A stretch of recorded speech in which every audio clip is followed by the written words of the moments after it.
जय श्री ओम नमः सिद्धेभ्यः।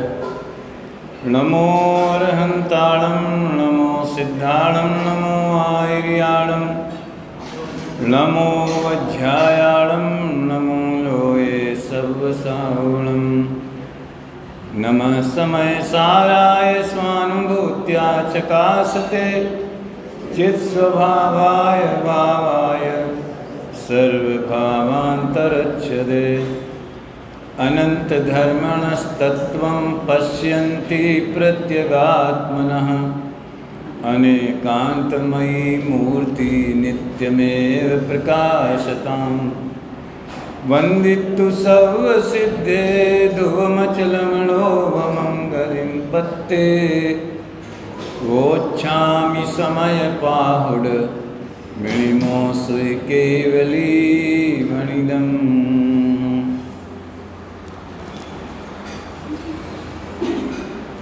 उत्तम त्याग धर्म के चिंतन की श्रृंखला अपन आगे बढ़ाएंगे 10 धर्मों में।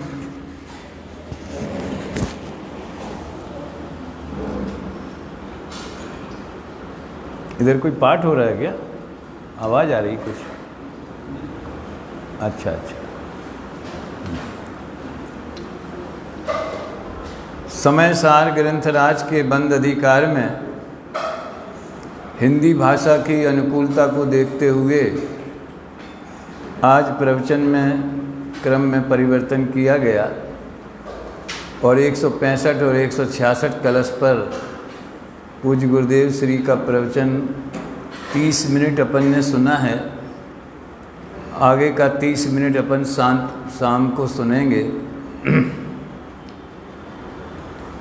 उसकी चर्चा अभी कर लें, क्योंकि गुरुदेव ने जो इशारा किया, ज्ञानी को भी राग आता है लेकिन वो उसे अपना स्वभाव नहीं जानते। इस रहस्य को एक नए तरीके से, नए ढंग से, नई हेडिंग से आज शाम को हम रखना चाहते हैं, जिस हेडिंग का नाम है क्रिया, परिणाम और अभिप्राय। तो देखिए, चाहे बंध अधिकार हो, चाहे निर्जरा अधिकार हो, जो अंत में गुरुदेव श्री ने रहस्य खोला कि कोई हम किसी जीव की हिंसा करें। देखो, अपन लोग जानबूझ के संकल्प पूर्वक तो किसी को मारते नहीं, वो अपने संस्कारों में ही नहीं है। जैन कुल की कृपा से, अपने संस्कारों की कृपा से, पाठशाला की कृपा से।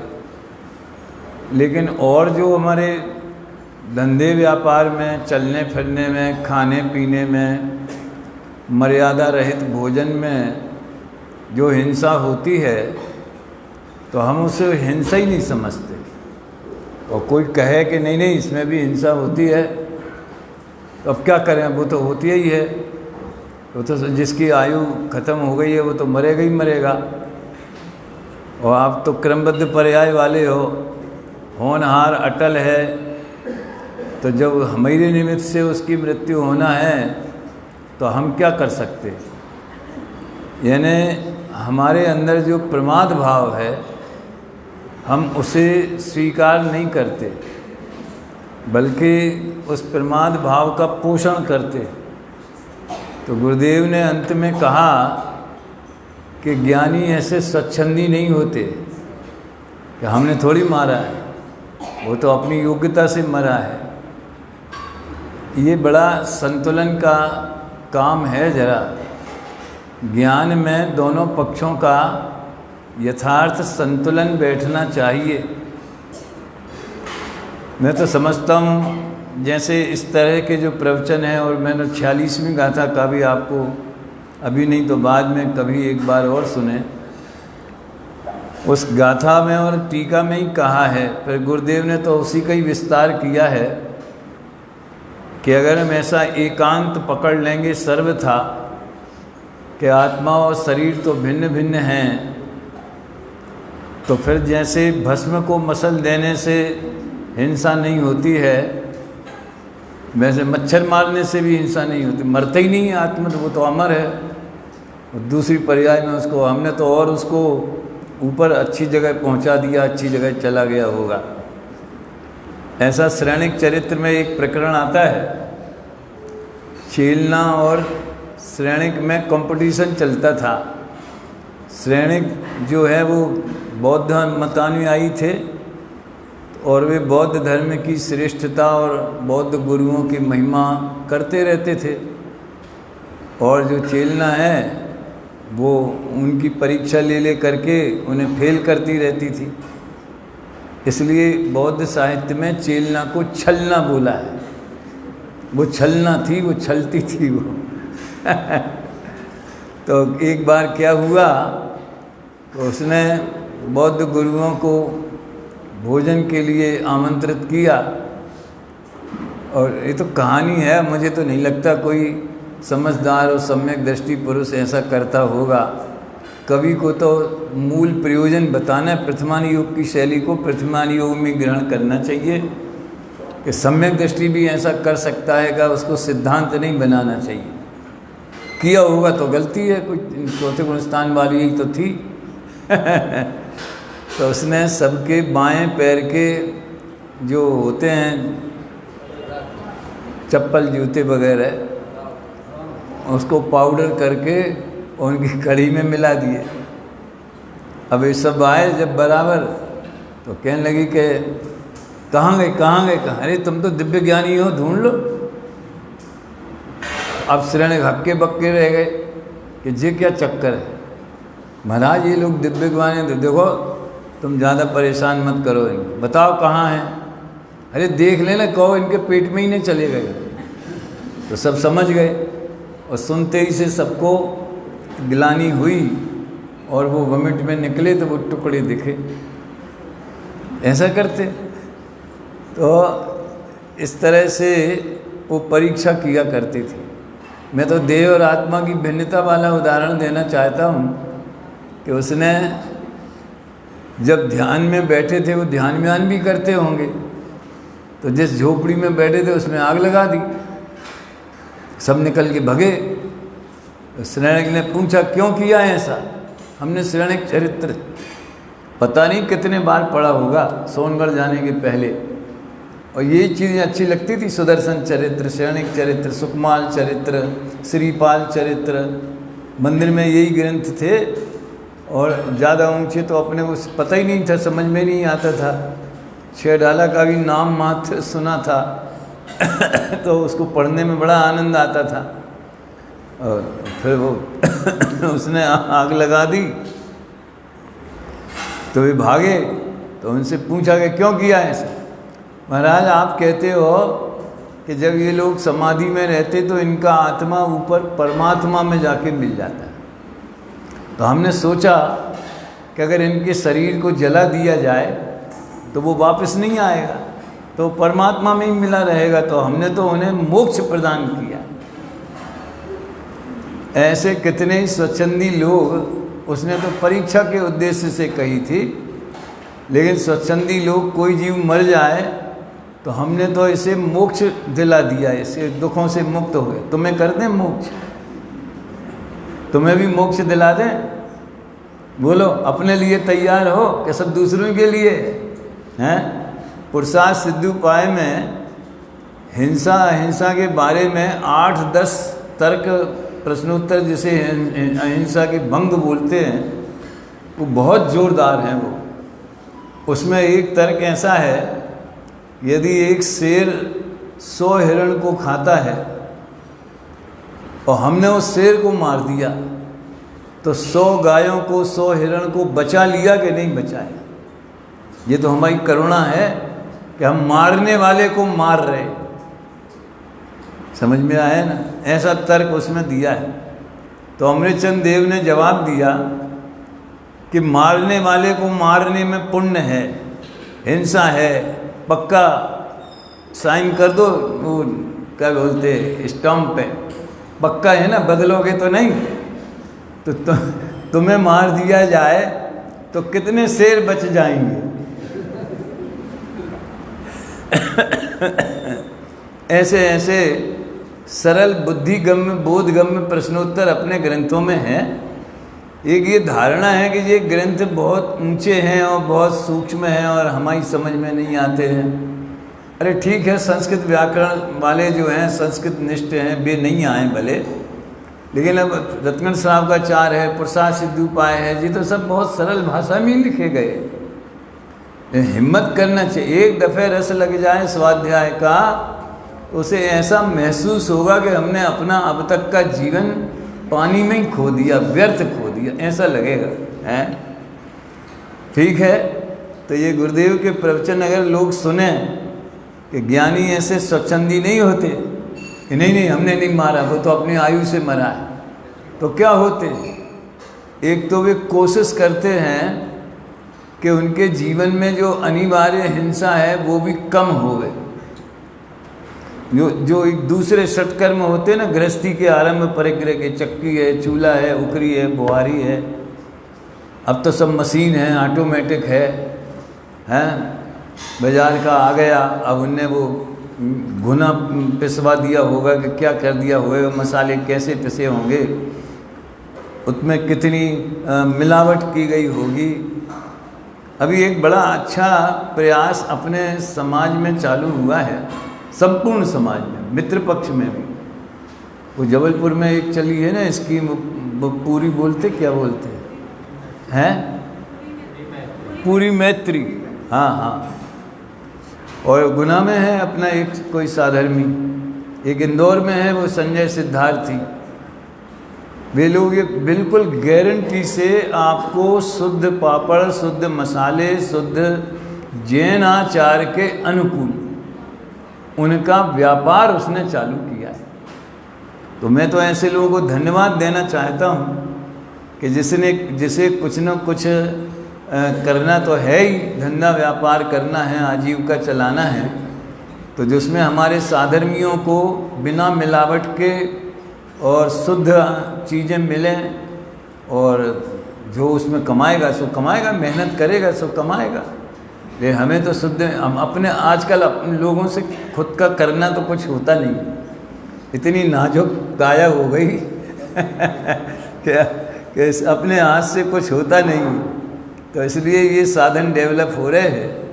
मैं तो उस ओर इशारा करना चाहता हूँ कि अपने जीवन में हिंसा कम से कम होवे, और नहीं बच पावे तो कम से कम समझें तो कि इसमें मेरा अपराध है। ये संदेश गुरुदेव का आखिरी का था। विशेष जो बंद अधिकार की कुछ और बातों पे चर्चा करनी है तो मैं संभव हुआ तो बाद में करूँगा।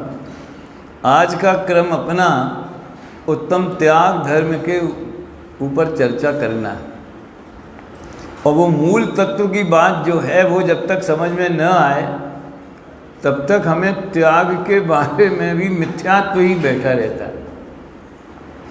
ऐसा लगता है कि हमने पर वस्तुओं का ग्रहण किया है और पर वस्तुओं को छोड़ना है।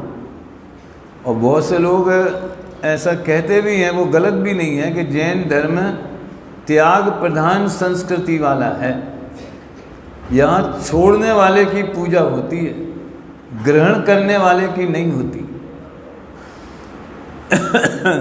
त्याग प्रधान संस्कृति है, लेकिन जब तक उपादेय वस्तु का ग्रहण ना हो, ग्रहण अकेला एकांत त्याग नहीं होता। त्याग किया है तो किसी का ग्रहण भी किया कि नहीं किया। तो जब तक हम अपने स्वभाव का ग्रहण ना करें, स्वभाव कोई ग्रहण करने की चीज़ है। मिस्री से कहो कि तुम मिठास का ग्रहण करो, अरे मिस्री अपने मिठास को छोड़ती नहीं है कभी, लेकिन हमने अपने परिणामों में, श्रद्धा में, ज्ञान में, चारित्र में अपने स्वभाव को छोड़ रखा है। हम उससे विमुख हैं, हम पर की ओर ही देख रहे हैं। तो हम अपने स्वभाव का ग्रहण करें तो ऑटोमेटिक परभावों का त्याग हो जाता है। त्याग की प्रधानता न केवल जैन धर्म में बल्कि पूरी भारत की माटी में है। एक बार बम्बई में मलाड नाम का स्थान है, वहाँ पे बहुत पहले एक शिविर लगा था, तो उसमें एक प्रतियोगिता बच्चों की रखी गई कि धन श्रेष्ठ है कि धर्म श्रेष्ठ है, और वो वाद विवाद प्रतियोगिता थी वो। तो उसमें बच्चों को तो जो मिला है पाठ वही बोलना पड़ेगा। कुछ बच्चे धर्म के पक्ष में बोले, कुछ बच्चे धन के पक्ष में बोले। अब उनकी तो ड्यूटी है ना, उन्हें तो वाद विवाद प्रतियोगिता करना है, कोई अपने निजी विचार थोड़ी रखना है। तो एक बच्ची थी, उसने बोला कि देखो धर्म में भी धन की ही मुख्यता है। कैसे? कि तुमने जिसको वाद विवाद प्रतियोगिता में अध्यक्ष बनाया है तो कम से कम 5,000 रुपया लिया होगा। उस ज़माने में, ये सन 87 की बात है शायद, 13 वो 22 35 बरस हो गए। 35 बरस पहले 5,000 तो आज तो लाख रुपए के तो हो ही गए होंगे ना, कम से कम 50,000 तो हो गए होंगे हैं? तो बोल बताओ, अच्छा धन की महिमा है कि धर्म की महिमा है? तो ठीक है, सब लोगों ने तालियां बजा दी। हो सकता है वो निर्णायक प्रसन्न हो गया हो तो उसे इनाम भी दे दिया होगा। लेकिन जो उसमें शायद उसमें डॉक्टर साहब थे शायद, मुख्य अतिथि वगैरह, मैं था मुझे ध्यान नहीं है, तो उन्हें बोला तुम लोग गलत समझ रहे हो। ये धनवान की मुख्यता इसलिए नहीं है कि उसके पास धन है, उसने 5,000 का त्याग किया है इसलिए उसको बिठाया है। अब बताओ धन की महिमा हुई कि धन का त्याग कर, भले वो खुद 5 लाख कमाता हुए हैं, इसलिए तो हम उसकी प्रशंसा नहीं कर रहे। हमने उसकी वो तो नहीं बताई, क्या बोलते, बैलेंस शीट, कि इनने इस साल 50 लाख कमाया है इसलिए हम इनका माल्यार्पण करके स्वागत कर रहे हैं। ऐसे किसी को बिठाते हैं बैलेंस शीट के हिसाब से, कि दान पत्र के हिसाब से बिठाते हैं कि उसने कितना दिया। तो देने वाले की मुख्यता हुई ना। और जैसा कि मेरी आदत है, भारतीय राजनीति में तो नकली त्याग करे तो ही त्याग की देवी बन जाए। रिमोट कंट्रोल से हम सरकार चलाएंगे, प्रधानमंत्री तुम बन जाओ, हमें नहीं बनना, हमें नहीं बनना, हमें नहीं बनना। पता है ना कि बन ही नहीं सकते हैं, लेकिन लोगों ने ऐसा महिमावंत किया। उसका कारण क्या है? उसका कारण यह है कि जनता में त्याग की पूजा होती, त्यागी की पूजा होती, परिग्रही की पूजा नहीं। हम भले लोभ के कारण स्वयं परिग्रह संचित करते हैं, वो लोभ कषाय की तीव्रता के कारण, लेकिन हमारे हृदय में प्रतिष्ठा उसी की रहती है जिसने त्याग किया है। अब जैसे हमने जो जिन बिंब विराजमान किए हैं, सारे अपने भारत के जितने भी जैन मंदिर हैं और विशेषकर दिगंबर जैन मंदिर, सबकी मुद्रा छवि वीतरागी, नग्न मुद्रा, शांत मुद्रा, दृष्टि नासा पे धरे। अपने यहाँ तो किंचित मात्र भी परिग्रह यदि मूर्ति पे होवे, चंदन का भी, तो भी अपूज्य है।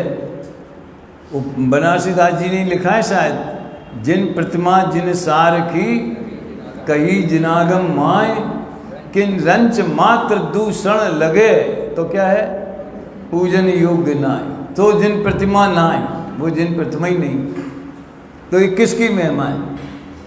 हम पूजा करते हैं तो किसकी करते? हमारे गुरु कैसे? सर्वारंभ परिग्रह के त्यागी, विषयों की आशा नहीं जिनके, साम्य भाव धन रखते हैं, निज पर के हित साधन में जो निस्दिन तत्पर रहते हैं, स्वार्थ त्याग की कठिन तपस्या बिना खेद जो करते हैं, ऐसे ज्ञानी साधु जगत के दुख समूह को हरते। इसमें उनका स्वरूप भी है और निमित्त प्रधान कथन से उनकी महिमा भी है। अच्छा, जगत के दुख समूह को हर लिया तो अपन क्यों दुखी हैं? फिर अपने दुख समूह को क्यों नहीं हरा? इतने प्राणी दुखी हैं, इतने जैनी दुखी हैं, तो कहाँ हरण करते? अरे भैया, डॉक्टर वैद्य इलाज करते हैं तो दवाई बताते हैं, खाना तो खुद को पड़ती है। हाँ, और अलमारी में रखी हुई दवाई के फ्रिज में रखी हुई दवाई से रोग दूर नहीं होते। पेट में जाए वो पचे तब कहीं रोग मुक्त होता है जीव। तो वे तो वैद्य हैं। श्रीमद जी ने कितना बढ़िया लिखा, आत्म भ्रांति सम रोग नहीं, सदगुरु वैद्य सुजान, गुरु आज्ञा सम पथ्य नहीं, औषधि विचार ध्यान। सुना भैया? आत्मभ्रांति के समान दूसरा कोई रोग नहीं है। सबसे बड़ा रोग अपने कोई भूलना, यही सबसे बड़ा रोग है। और उस रोग को मिटाने वाले सद्गुरु वैद्य के समान है, और उनकी आज्ञा वो पथ्य है। पथ्य माने जो रोग को बढ़ाए नहीं ऐसा आहार पान, वो पथ्य है। और जो रोग को बढ़ावे ऐसा आहार पान, वो कुपथ्य है। तो गुरु आज्ञा संपथ्य नहीं, औषधि विचार और ध्यान। तत्व का विचार, निर्णय और ध्यान, वो सर्वोत्कृष्ट जो है वो है असल में औषधि। तो कहने का आशय ये है कि ग्रहण पूर्वक ही त्याग होता है, लेकिन हम पर वस्तुओं में थोड़ा बहुत कमी ज़्यादा करके त्यागी अपने आप को मान ले रहे हैं, किसी को भी मान ले रहे हैं, तो वो एक तत्व ज्ञान के अनुकूल बात नहीं है। और आप देखिए इसमें जो आएगा, अभी वो मैं पढ़ूंगा। पहले तो ध्यानतराय जी के छंद पढ़ता हूँ। त्याग और दान, इन दोनों में बहुत सुंदर तार्किक विश्लेषण पूर्वक अंतर बताया।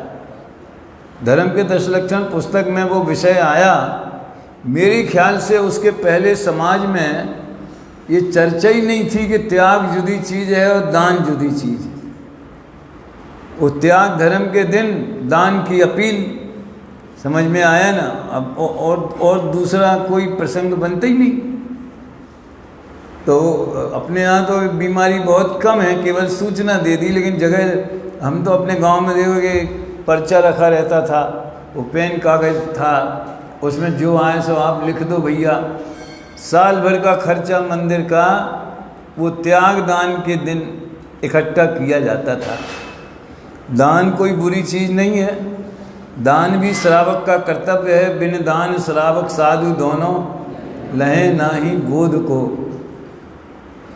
लेकिन दान का जो स्वरूप है वो त्याग से किस अर्थों में भिन्न है, ये अपन पूजा के हिसाब से देखें तो उसमें और स्पष्ट हो जाएगा।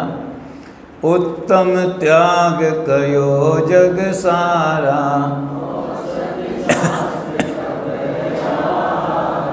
निश्चय राग द्वेष निर्वारे। वाह! पहले तो उन्होंने त्याग का एक उल्लेख मात्र किया कि सारे जग में त्याग को उत्तम कहा गया। उत्तम त्याग की बात करो। और व्यवहार में औषधि, शास्त्र, अभय, आहार, ये दान है। निश्चय से देखा जाए तो अगर इनका राग छूट जाए तो ये त्याग है, और अगर इनका राग नहीं छूटा और परहित के लिए इन्हें दिया गया तो ये दान में आ जाएंगे। समझ में आए? निश्चय में त्याग और व्यवहार में दान। जबकि व्यवहार त्याग का भी स्वरूप जुदा है। देखो, त्याग में वस्तु का फिर स्वयं सेवन नहीं होता है। दान में आप कितने 10 लाख दे दो, 10 करोड़ कमाओ, कौन मना करेगा? तो वो दान नहीं है, ऐसा थोड़ी। दान देने वाला ये प्रतिज्ञा नहीं करता कि मैं आगे से धंधा बंद कर दूंगा, मैंने, वो त्याग हो जाएगा। दुकान बंद कर दिया, दुकान पे बेटों को सौंप दी, और हम तो निवृत्ति लेकर के क्षेत्रों पे रहते हैं, अपने स्वाध्याय करते हैं, वो त्याग में आ जाएगा, व्यवहार त्याग में। लेकिन समाज के व्यवहार में, दान में वो कन्वर्ट हो गया। लेकिन मैं थोड़ी दूसरी बात की ओर इशारा करता हूँ कि जो मंदिर के लिए हम दान देते हैं, एक्चुअल में ये इन्वेस्टमेंट है। दान तो वो है जिसका कोई रिटर्न हम सीधे नहीं ले। वह पुण्य बंधेगा और पुण्य के फल में स्वर्ग जाएंगे, और वहाँ वृद्धि होगी तो हम उसे रोक तो नहीं सकते। पुण्य बंधने से तो रोक नहीं सकते। अरे अपने शुभ भावों को नहीं रोक सकते तो शुभ भाव के निमित्त से होने वाले पुण्य को कैसे रोक लेंगे? फिर वो उदय में आएगा तो कब आएगा, क्या देगा, ये हमें क्या पता। वो तो जो व्यवस्था है कर्म सिद्धांत की, वैसे ही चलेगा दुनिया का हिसाब किताब।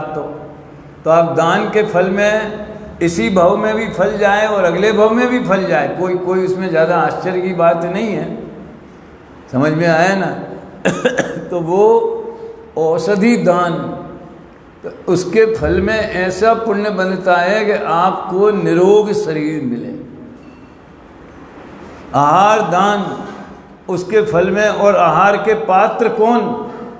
उत्तम पात्र मुनिराज, मध्यम पात्र व्रती श्रावक, जघन्य पात्र अव्रती। एक बार हमारे एक मित्र वो डॉक्टर दीपक जी ने पूछा जयपुर में कि ये जो जघन्य पात्र वगैरह की दान के पात्र की बात आती है तो सम्यक दृष्टि जघन्य पात्र है, तो बोले कि अपन को कैसे पता चलेगा क्या सम्यक दृष्टि है कि नहीं, ये मुनि भावलिंगी है कि भावलिंगी नहीं है कि क्या है, अपन को कैसे पता चलेगा। मैंने कहा देखो भैया, दान देना भी व्यवहार है, धर्म का व्यवहारिक स्वरूप है ना, और तो उसमें दान के पात्रों को भी व्यवहार की कसौटी से कसना चाहिए। किसी के पास कोई थर्मामीटर नहीं है, तुम अपने में थर्मामीटर लगा लो, देखो अनंतान बंदी है कि नहीं, वो बुखार बताएगा अनंतान बंदी है कि नहीं, ये नहीं बताएगा। तो जिसको सच्चे देव शास्त्र गुरु की श्रद्धा है, जो वीतरागी देव को अकर्ता मानता है, वो भला बुरा किसी का नहीं करते हैं, और वे मोक्ष मार्ग के सच्चे उपदेशक हैं। उन्होंने जो मार्ग बताया है वही सच्चा है। भक्तामृत में एक बहुत सुंदर पंक्ति आती है, तुम्हें छोड़कर अन्य न कोई शिवपुर पथ बतलाता है, किंतु विपर्य मार्ग बताकर भव भव में भटकाता है। आपके अलावा कोई मोक्ष मार्ग बताने वाला नहीं, उसी का असर मेरे भीतर होगा। इसलिए जब हम छिंदवाड़ा ट्रांसफ़र हुए तो उन्होंने कहा हमें अच्छे नए नए गीत पंच कल्याणक में मंगलाचरण वगैरह के लिए आप लिख दो। तो हमने कहा कौन सी धुन पे लिखें, हम संगीतकार तो हैं नहीं कि धुन खुद ही बना ले रहे। तो उन्हें 6 गानों की कैसेट में रिकॉर्डिंग करके दी, तो उस धुन पे वो बने। उसमें वो आया एक, वीतरागी देव तुम्हारे जैसा जग में देव कहाँ, मार्ग बताया है जो जग को कह न सके कोई और यहाँ। भीतरा जो आपने मार्ग बताया है वो दूसरा नहीं बता, वो उस पंक्ति की छाया है, वो भक्तामृत की है। सब द्रव्य स्वतंत्र जगत में कोई न किसी का काम करे, अपने अपने स्वचतुष्टय में सभी द्रव्य विश्राम करें। फिर वो ऊंचा लेता है, मेरे से नहीं बनता। अपनी अपनी सहज गुफा में रहते पर से मौन यहाँ। तो वीतरागी देव के स्वरूप की श्रद्धा, शास्त्र हमारे वस्तु का अनेकांत स्वरूप बताते हैं शादवाद शैली से। राग में धर्म नहीं है, वीतराग भाव ही धर्म है। राग धर्म है, धर्म राग है, अब तक ऐसा माना था। शुभ कर्म कमाते सुख होगा, बस अब तक ऐसा जाना था। पर आज समझ में आया है कि वीतरागता धर्म रहा, राग भाव में धर्म। कितना स्पष्ट और सरल, जिन मत में मिथ्यात कहा। ऐसी शास्त्र की श्रद्धा होनी चाहिए कि शास्त्र का ये स्वरूप है। और गुरु तो है ही आरंभ परिग्रह, निर्ग्रंथों का मार्ग हमको प्राणों से भी प्यारा है, वो पात्र है। तो मैंने उनसे कहा आप चाहो तो हमें दान दे सकते हो, हम उसके पात्र हैं। हंसने लगे। ये व्यवहार में ही उसको ग्रहण करना चाहिए। तो मैं ये कह रहा हूँ कि मुनिराजों की भक्ति पूर्वक, श्रावकों के वात्सल्य पूर्वक, साधर्मियों के वात्सल्य पूर्वक ये जीवन की आवश्यक वस्तुएं हैं। श्रावकों में तो ऐसा है कि वही आहार वाहार की व्यवस्था सबकी खुद ही होती है। मुनियों के लिए आहार दान की मुख्यता है श्रावकों। कल्प वृक्ष जैसा गुरुदेव का मैंने बताया था, जिसके आंगन में मुनिवर आए तो ऐसा लगता है कि जैसे हमारे आंगन में रत्नत्रय आ गया, कल्प वृक्ष आ गया। खूब उल्लसित होकर और भक्ति भाव, जैसे गुरुदेव भगवान आत्मा के गीत गाते हैं, वैसे वो श्रावक धर्म प्रकाश में मुनिराजों के गीत गाए। पद्मनंदी पंचविंशतिका में, ऋषभजन स्तोत्र में मुनिराजों के गीत गाते। मुझे बहुत विकल्प आता है, अगर निष्पक्ष होकर और आत्महित की कामना से 1 महीना गुरुदेव को सुन लेवे तो कम से कम ये भ्रम तो मिट ही जावे कि जे एकांत पक्ष का पोषण है, जे निश्चयाभास है, जे एकांत है, जे नया पंथ है, इन शास्त्रों को बदल दिया है, ये सारा मिथ्यात, नया ग्रहित मिथ्यात जो है ना, वे दूर हो जाएगा। हाँ कह रहे नवदा, इसमें क्या शक है? अब वो जब प्रकरण है हाँ, एक प्रश्न जरूर है कि नवदा भक्ति की जरूर वो नवदा भक्ति करते हैं ना, नवधा 9 तरह से उनका आह्वान करते हैं। एक तो मन शुद्धि, वचन शुद्धि, काय शुद्धि। जब द्वार पे ही आते हैं तो हे स्वामी नमो, आप हमारे पंच कल्याणक में देखना 2.5 दीप में आहार दान की प्रक्रिया है, नमोस्तु नमोस्तु नम। और इतना कीप साइलेंट, मैंने अशोकनगर से शुरू किया था ये प्रयोग।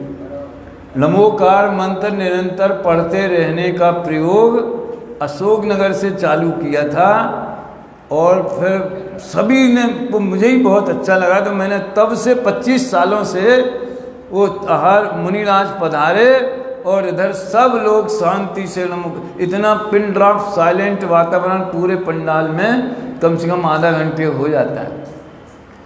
तो हे स्वामी नमोस्तु नमोस्तु करके उनको आहार दे बुलाते हैं, फिर बाद में उच्चासन देते हैं, पाद प्रक्षालन कर, एकदम से थोड़ी बोझना। हम भी जाते हैं तो आप पहले हॉल में बिठाते हो ना, फिर वो देखो मुनिराज की नवदा भक्ति मुनि जैसी होती, और अपने मेहमानों की, विद्वानों की नवदा भक्ति नहीं कहते उसको, लेकिन जो व्यवहार होता है उसमें उसी की छाया। आइए आइए, घर तक ले गए, संगे ले गए, और फिर हाथ से इशारा करेंगे आइए ऊपर चलिए। फिर हम इधर उधर भटकने लगेंगे तो नहीं, बैठने की जगह इधर है। और सब वही पानी ले आएंगे, वेलकम होता है ना जो है, नहीं भैया अभी कुछ नहीं लेना सी, फिर आइए भोजन पे आ जाइए। ये सब है।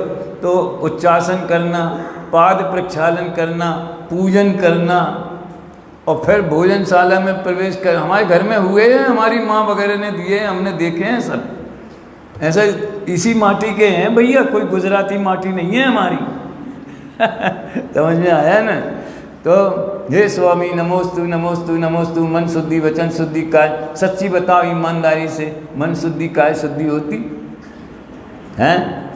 मन शुद्ध कैसा होता हो तो हम अपनी हर एक कोई जानता है, रहता भी होगा, भक्ति भाव से ही देते हैं। आहार जल शुद्ध है तो वो उसकी भी बड़ी कसौटी होती है सब। और हमारे 3 दफ़े प्रतिज्ञा करने पर भी फिर अंजलि छोड़ने का निवेदन करते हैं, तो 1-1 ग्रास देते हैं, तो वे खुद शोधन करते हैं। एक बार मेरे मन में विचार आया कि एक तो हम आहार देवें और दूसरे 9 दफ़े भक्ति करें 9 तरह से, तो हमें क्या गरज पड़ी है ऐसी, काय कोई 9 दफ़े भक्ति करते? सीधे ही कहते ना, आइए साहब पधारिए भोजन के लिए चलिए, जैसे हमसे कह देते उनसे कह दो। क्यों? उसका एक बहुत बड़ा गहरा कारण है नवदा भक्ति का, कि अगर श्रावक की नवदा भक्ति में कुछ शिथिलता दिखे तो मुनिवर को ऐसा लगता है कि इसे कोई बोझा है, कोई परेशानी है, कोई मजबूरी है, इसको मजबूर किया गया है, इसके नंबर लगाए गए हैं कि आज तुम्हारे यहाँ होगा, आज तुम्हारे यहाँ होगा, कोई ना कोई गड़बड़ अवश्य है। तो हमें आहार देने में किसी को तकलीफ हो गए, ये तो साधारण गृहस्थ भी बर्दाश्त नहीं करता, तो मुनिराज को कैसे बर्दाश्त? उठ के चल देंगे। मतलब वो श्रावक के अंदर उछलती हुई भक्ति प्रकट होती है नवदा भक्ति से, उसको वे पहचान लेते। हाँ, इसको देवशास्त्र गुरु की श्रद्धा है। पहले 1-2 मुनिराज हमारे जब पहली बार बचपन में हमने देखे थे, तो कहते मिथ्यात का त्याग करो। हमारी समझ में नहीं आएगी जी मिथ्यात का त्याग करने का क्या मतलब। बाद में समझ में आई कि गृहीत मिथ्यात का। और अगृहीत मिथ्यात की तो कोई ऐसी वो पहचान होती नहीं कि त्याग हो गया कि नहीं। लेकिन कुगुरु कुदेव कुधर्म की सेवा नहीं करना है ऐसा नियम दिलाते थे। समझ में आया ना? तो ये बड़ा प्रिय लगा ये प्रसंग कि नवदा भक्ति इसलिए जरूरी है, वो सहज होएगी। देखो आपके यहाँ दोपहर में 2 बजे ट्रेन आई और आपके समधी के मेहमान कोई आए 2 बजे, और अभी कल रात को चले थे कि दोपहर में चले थे, लंबा सफ़र करके आए, तो अब आप बैठो हम अभी भोजन बनाए देते। नहीं, वो भूखा हो तो भी जो बेटाइम भोजन का है उस टाइम पे वो मना कर देंगे, कहेंगे नहीं हमारे साथ में था, और रखते भी हैं, हमें भोजन की ज़रूरत नहीं, आप तो चाय ले आओ बस। यानी जो जिस समय का उपयुक्त है, यानी हमारे पीछे आप कोई एक्स्ट्रा काम करो। और आप लोगों को भी समझना चाहिए, वो प्रसंग अच्छा नहीं है। हम 10 बार कहते हैं कि ये पर्व के दिन जो हैं, पहले ही दिन कहा था कम से कम खान पान में संयम तो रखें। अब पंडित जी आए तो ज़बरदस्ती खीर बनेगी, शक्कर की नहीं बनेगी तो खजूर की बनेगी, तो रसना इंद्री का, हम तो रसना इंद्री पर कंट्रोल करने के लिए शक्कर का त्याग किया 10 दिन। वो मजबूरी में थोड़ा चाय दूध में रखते हैं, लेकिन तुम खजूर की खीर बनाओ, किशमिश की खीर बनाओ। अरे एक जगह तो हम मलाड में भी ऐसे ही किया था, तो उनने बोला कि बिना शक्कर की बनाई है, तो हम कहा घास फूस खाएंगे का है, तो ज़रूरत क्या है? नहीं, नाम होना चाहिए कि ये इतना बड़ा दुराग्रह क्यों है, ये मेरी समझ में नहीं आता। मुझे भी उसका दोष लगता होगा। हमारे पीछे आपने ऐसी चीज़ें बनाई जो आप भी नहीं खाते हो, समझ में आया ना? तो काय को, अरे अपन कम से कम अपन लोग तो कम से कम चीज़ें बनना चाहिए। अगर हमने कहा है कि हमें 7 चीज़ें लेना है, वो नमक मिर्ची मिला करें कि 9 चीज़ें लेना है, तो आपके घर में 9 से 10 भी नहीं। बच्चे हो गए, बच्चों को स्कूल जाना है, तो उनके लिए थोड़ी आप हलवा बनाते हो रोज़ाना के बच्चों को स्कूल जाने के लिए। वो पंडित ही है फालतू, जिसकी बाईपास भी हुई है और उसको फिर हलवा भी खिलाओगे। और कोई लोग तो भाई साहब इतने सूरवीर होते हैं, अरे कुछ नहीं होता, हम तो हैं, गजब है। तुम कोई प्रधानमंत्री को भी हार्ट अटैक हो जाए तो अस्पताल में भर्ती होना पड़ता है, वो भी नहीं कह सकता कि हम तो हैं, हमें क्यों हो गया। वो तो जिसको होना है उसको हो ही होगा।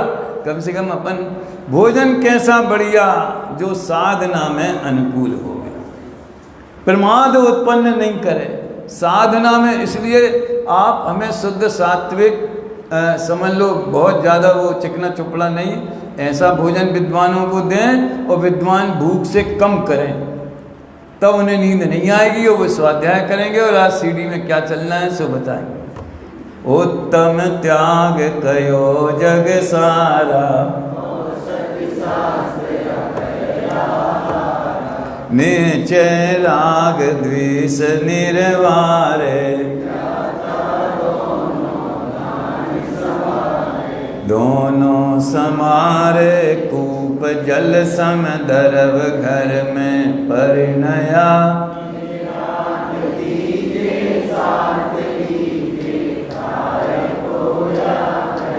और क्या है? साधु शास्त्र अभय दिवैया, त्याग राग विरोध को, दान श्रावक साधु दोनों लहे। उन्होंने एक साथ निश्चय और व्यवहार, दान और त्याग दोनों को एक छंद में समेट लिया और अपन ने गलती से दोनों को एक मान लिया। तो मुझे तो इस बात पे जोर देना है कि साधर्मी के लिए ये मुनिराजों की मुख्यता से जो आहार इत्यादि है, औषधि इत्यादि है, उसकी मुख्यता है। विद्यार्थियों के लिए जो आप देते हैं वो दान नहीं है, वो इन्वेस्टमेंट है। आज समाज में अपने इतने विद्यालय चल रहे हैं अपने यहाँ, और 1000 शास्त्री हो गए, तो भाई समाज में ही वापस आए कि नहीं आए? आप बच्चे को स्कूल में लाख रुपए की फीस देते हो तो वो दान है। तो एक विद्यार्थी का खर्चा आपने 25-30 हज़ार रुपये दे दिए, तो दान क्यों मानते हो? वो सोशल इन्वेस्टमेंट है। सही कहता हूँ, मैं इकोनॉमिक्स का स्टूडेंट हूँ। वो सोशल इन्वेस्टमेंट है। वो समझ, अच्छा ये मंदिर बना, किसी ने लाख दिए, किसी ने 10 लाख दिए, जिसकी जितनी भावना है, वो ममता घटती है, उस अपेक्षा वो दान भी कहते हैं। लेकिन अब आप इसमें पूजा पाठ का, स्वाध्याय का लाभ लेते कि नहीं लेते? तो रिटर्न लिया ना, तो अब किसको दिया आपने? दे के दूसरे ढंग से अपने कोई ले लिया। समझ में आया ना? तो इसमें असली तो वो है औषधि शास्त्र व्यवहार। ये मैं कहना चाहता हूँ। इंदौर की एक घटना है, एक मंदिर में समझ लो काफ़ी अपने साधर्मी भाइयों ने, मुमुक्षुओं ने खूब पैसा लगाया, 25-50 साल उसकी व्यवस्था करी, देखा, दान दिया, चमका दिया, वहाँ शिविर भी लगे। अब सब वातावरण पलट गया, उन्हें दूसरा बनाना पड़ा। किसी को दोष देने की क्या ज़रूरत है, वो ऐसे ही होना था। तो हमारे एक साधर्मी बोले, अरे यार अपन ने इतना दान दिया, सब फालतू चला गया। हमने कहा जब तुमने दिया था तब पुण्य बांधा था और अब पाप बांध रहे हो। तुमने 25 साल इसमें हर साल दान देते थे, पूजा करते थे कि नहीं करते थे, शिविर लगाया कि नहीं लगाया, तत्व ज्ञान, तो वो लाभ नहीं लिया। तो लाभ तो अपने परिणामों के अनुसार, कोई अगर 500 रुपया देवे तो 5 करोड़ का भी लाभ ले सकता है परिणामों के हिसाब से। और कोई 5 लाख देवे और अभिमान करे तो गया काम से, मैं दान दिया अभिमान ठान, पूजा की नहीं वरदान मांग। देखो पंडित साहब ने विभावों के त्याग की तरफ से बात की है। देखो, दुखदायक विभाव सब त्याग, आत्मधर्म में धरि अनुराग, 4 प्रकार दान शुभ दे, त्रिविध पात्र को दे यश ले, औषधि अभय आहार सुजान, ज्ञान दान सब में प्रधान, ज्ञान बिना भ्रमता त्यों लोक, आत्मज्ञान से पावे मोक्ष, निज को निज पर को पर जान, ज्ञानमयी कर प्रत्याख्यान, सर्वदान देहो निर्ग्रंथ, उत्तम त्याग धरे सो संत। बहुत बढ़िया है। देखो वास्तव में पर पदार्थों का त्याग, ग्रह छोड़ दिया, खाने पीने में फलानी चीज़ छोड़ दी, ये छोड़ दिया, ये तो औपचारिक कथन है, ये झूठ नहीं है, मिथ्या नहीं है, उपचरित है। असल में तो अपन ने उस संबंधी राग किया था, अब वो राग नहीं रहा तो यानी वो पदार्थ भी छूट गया। दुखदायक विभाव सब त्याग, ये राग द्वेष के परिणाम, पुण्य पाप के परिणाम, इनका ही त्याग वो वास्तव में त्याग है। पर वस्तु का त्याग तो उपचार मात्र से कहा जाता है। अभी इसके पीछे एक और मार्मिक बात है कि राग द्वेष का त्याग भी कहना व्यवहार है। इसमें लिखा है क्या? ज्ञानमयी कर प्रत्याख्यान, 34वीं गाथा अपनी, और एक उदाहरण 35वीं गाथा में दिया। धोबी के यहाँ एक चादर अपन ने धोने दी, गलती से दूसरे की चादर आ गई, और पहले चादर पहन के ओढ़ के लोग घूमते होंगे बाजार में, तो चादर ओढ़ के घूम रहा था, वो असली उसका माल, अरे यार ये तो हमारी चादर है, तुम्हारी कैसे? धोबी ने तो हमें दी। देखो गलती से आ गई है, ये हमारे ये 3 बिंदियाँ लगी रहती हैं, ये 3 निशान हैं, तो ये हाँ यार बात तो सही है। जिस समय ये जाना कि ये मेरी नहीं है, उसी समय उसका त्याग हो गया। जिस समय जीव ने जाना कि राग द्वेष मेरे नहीं हैं, उसी समय उसका त्याग हो गया। वास्तव में तो वो है लेकिन मेरी पहचान उसने अपनी को भी जान लिया ना, वो उसके हाथ में नहीं है। ओढ़े है दूसरे की और अपनी तो धोबी के यहाँ पड़ी है, समझ में आया ना। तो अभी ज्ञान में तो ये अपनी है और जो मैं ओढ़े हूँ वो पर की। इसी तरह से जो हमारे सम्यक रत्नत्रय निधि रत्नत्रय भले हमारे पास नहीं है, एक ज्ञान में निर्णय किया कि ये दर्शन ज्ञान स्वभावी मैं हूँ और ये रागादि भाव मेरे नहीं है। असली त्याग तो ये है, बाकी सब उपचार से कहा जाता है। और इसमें भी उसी शैली में उन दोनों को ही इसमें लिया गया है। थोड़ा मुझे इसमें बंद अधिकार की भी एक चर्चा करनी थी। बड़ा सुंदर प्रकरण है। अब मेरे ख्याल से इसको पढ़ने से लोगों को इतना तो समझ में आ जाना चाहिए कि ये बहुत ज़्यादा जो न्यायाचार्य होवे, शास्त्री होवे, डिग्रीधारी पंडित होवे, वे ही समझ सकते हैं, ऐसा नहीं। ये तो प्राकृत भाषा में लिखा है। मैंने पहले दूसरे दिन बताया था, उस 2000 वर्ष पहले प्राकृत भाषा आम जनता की भाषा थी, आम जनता बोलती थी, पब्लिक। संस्कृत भी डेवलप हो गई थी क्योंकि कुंदकुंदाचार्य के थोड़े ही समय बाद में उमा स्वामी हुए और उन्होंने संस्कृत में तत्वा सूत्र लिखा। तो उन्होंने विद्वानों के हिसाब से लिखा, ख्याल में आया ना। लेकिन कुंद देव तो भैया आबाल गोपाल सबको, हिंदू मुस्लिम सिख ईसाई कोई भी होवे, तुम शरीर नहीं हो, तुम आत्मा हो और तुम्हारे भीतर परमात्मा होने का स्वभाव है, शक्ति है। जैसे गुरुदेव लेड़ी पीपर का उदाहरण देते, लेड़ी पीपर का जो हो ना टुकड़ा, वो एक तो काला कलूटा छोटा सा, देखने में कोई ज़्यादा काजू जैसा खूबसूरत नहीं रहता है लेकिन उसको अगर घिसा जाए तो 64 पुटी चरपराहट, ये आयुर्वेद की भाषा है, 64 पुटी चरपराहट उसमें से घिसने से प्रकट आती। तो पत्थर में से आई, कहाँ से आई?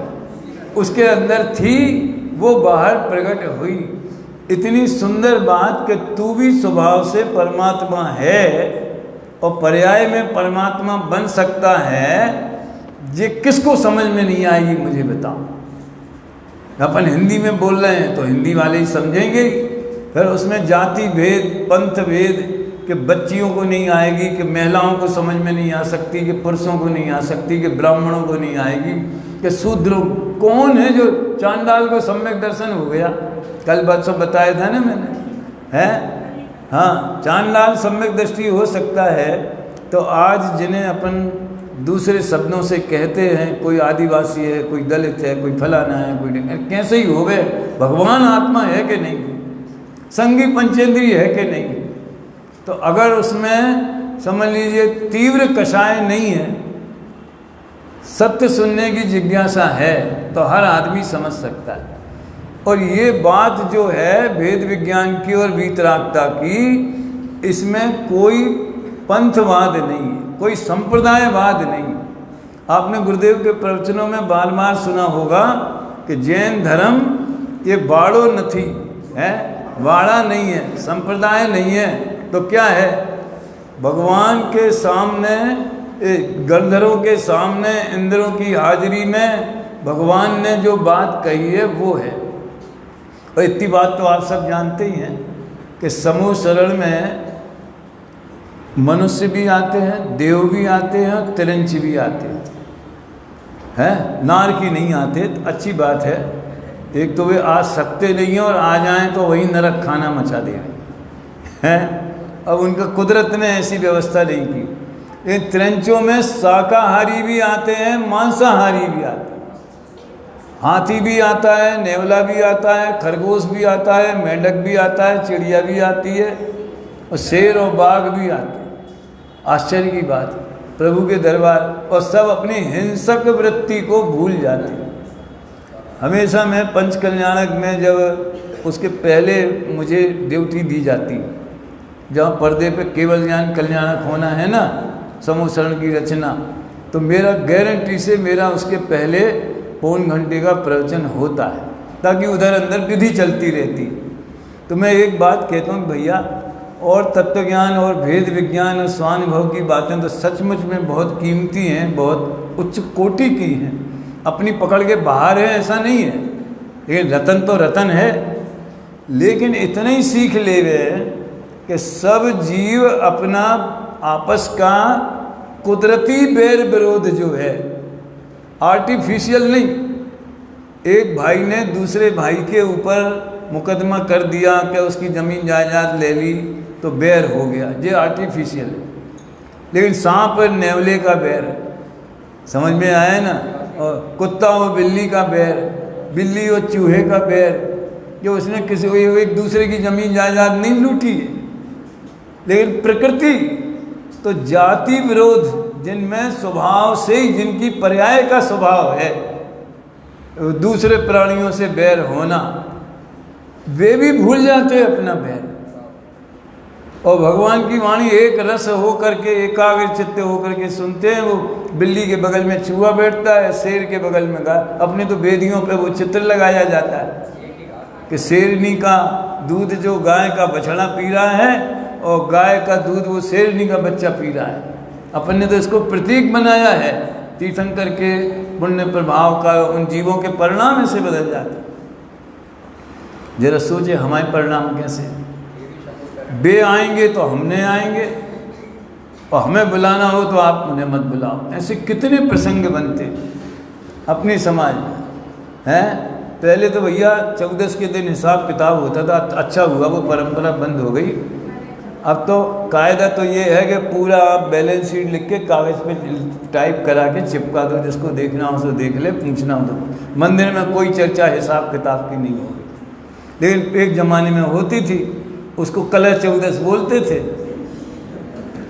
और जरा ही आपस में कहा सुनी हुई, कल से हम मंदिर नहीं आएंगे। वाह वाह, क्या भारत रत्न देने का काम किया है कि कल से हम मंदिर नहीं। अरे भले आदमी, तुम मंदिर आके दूसरे साधर्मियों पे एहसान कर रहे हो कि भगवान पे एहसान कर रहे हो हैं।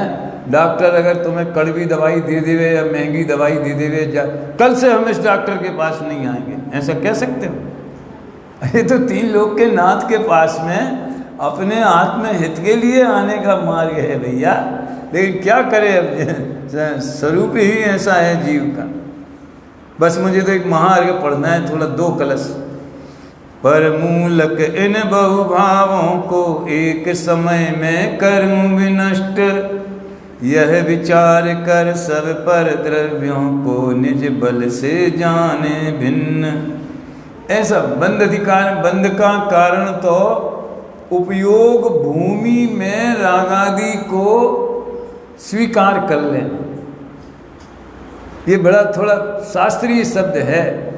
अपने आत्मा की असंख्यात प्रदेश जो हैं, और उसमें चैतन्य का परिणमन होता है, उपयोग पर परिणमता है, तो उसके भीतर राग हैं, ऐसा उसे अपना स्वभाव मानना, ये बंध का कारण है। अंत में उसके त्याग की भावना की। देखो बाहर जो समझ लो धूप है, बाहर दलान है, इसलिए हवा अंदर नहीं आती। कभी कभी मान लो खिड़की में से एक किरण आ रही हो, सूर्य की एक किरण आ रही हो, तो जो धूल के कण हैं वो भी उसमें दिखते। समझ में आया ना। तो क्या वे धूल के कण से वो सूर्य की किरण जो है मैली हो जाती। बस इतनी सी बात है,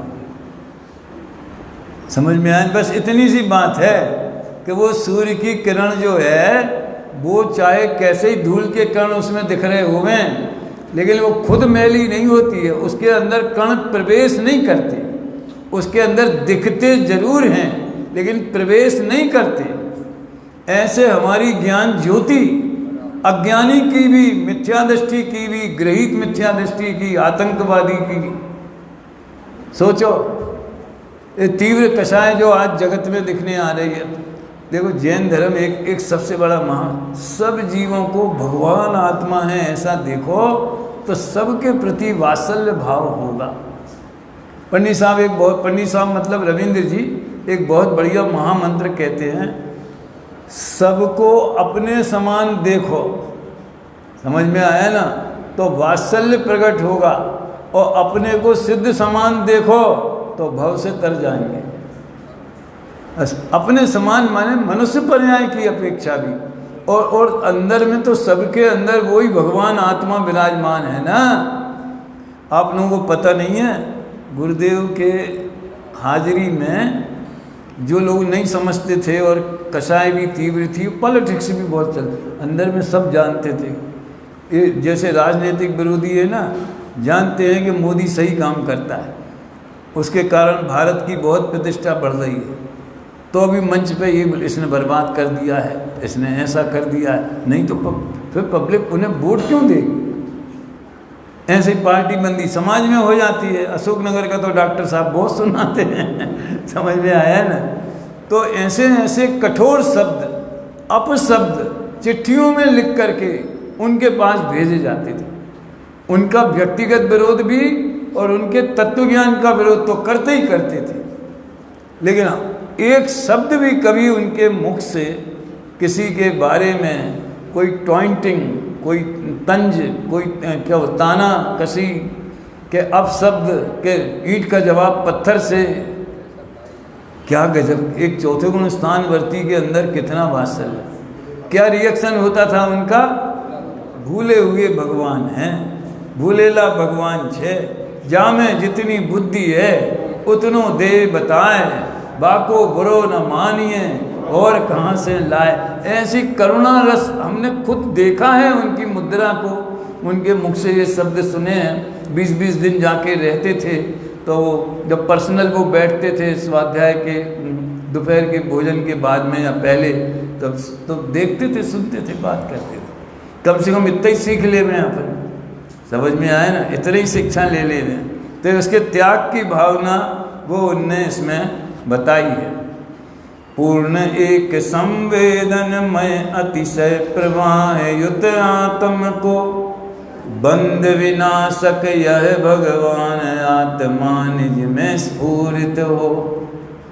देखो, परिपूर्ण है, आत्मा के स्वभाव में कोई कमी नहीं है, और संवेदनमय ज्ञान चेतना स्वरूप ऐसा प्रवाह निरंतर बह रहा है, जैसे गंगा का प्रवाह बहता है अपनी पर्याय में, अभी वर्तमान में। वह देखने की बात है, ऐसा आत्मा निज में स्फुरित होता है। बंद है तुरागादि उदय को, निर्दयता से दिया उखाड़, रागादिक के कार्य बंद सब दूर किए जिसने। अब देखो अलंकारिक भाषा, निर्दयता से, निर्दयता, मुनिराज या भगवान निर्दय हो जाते हैं। वो कहते हैं मैं निर्मम हूँ, अयम को मैं पीड़ित निर्मम, ममता भी निर्मम है और मैं भी निर्मम हूँ। उसकी चर्चा अलग है। ममता निर्मम क्यों है? किसी को नहीं छोड़ती। जिसके भीतर ममता परिणाम है, यानी परद्रव्यों में एकत्व बुद्धि, अहम बुद्धि है, अपना मानता है, वो उसे चार गति में रुलाए बिना नहीं रहेगी। इसलिए ममता किसी के ऊपर दया नहीं करती। क्या अलंकारिक भाषा है? और भगवान आत्मा निर्मम है, माने रागादि भावों से अपना ममत्व नहीं करता। बंदे तु रागादि उदय को, निर्दयता से दिया उखाड़, रागादिक के कार्य बंद सब दूर किए जिसने तत्काल, मोहित मेरे का नाश किया। किसने? वो ज्ञान ज्योति, वह ज्ञान ज्योति अब भली प्रकार, ऐसी सज्ज हुई अब जिसका रोक सके नहीं कोई। ये थोड़ा सैंपल उसका बताया, बाकी तो आप लोग इसका भी पाठ करें। समय सार के कलश भी उपलब्ध हैं, कलशों का बताया था ना, यूट्यूब पर है, अब उसका भी आनंद ले सकते हैं। अभी यहीं विराम लेते हैं।